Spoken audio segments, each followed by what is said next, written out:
News box breaking से आपको एक अहम खबर से आगाह करते चले। चेयरमैन पीटीआई इमरान खान को गिरफ्तार कर लिया गया। चेयरमैन पीटीआई इमरान खान को सेशन कोर्ट की जानिब से 5 साल के लिए नाअहल करार दे दिया गया। साबिक वजीर आजम इमरान खान अब चेयरमैन पीटीआई नहीं रहे।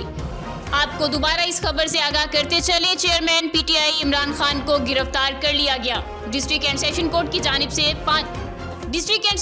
जानिब से साबिक वजीर आजम इमरान खान को 5 साल के लिए नाअहल करार दे दिया गया। इमरान खान अब चेयरमैन पीटीआई नहीं रहे।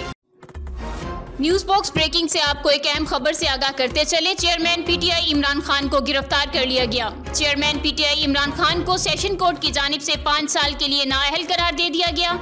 साबिक वजीर आजम इमरान खान अब चेयरमैन पीटीआई नहीं रहे। आपको दोबारा इस खबर से आगाह करते चले। चेयरमैन पीटीआई इमरान खान को गिरफ्तार कर लिया गया। डिस्ट्रिक्ट एंड सेशन कोर्ट की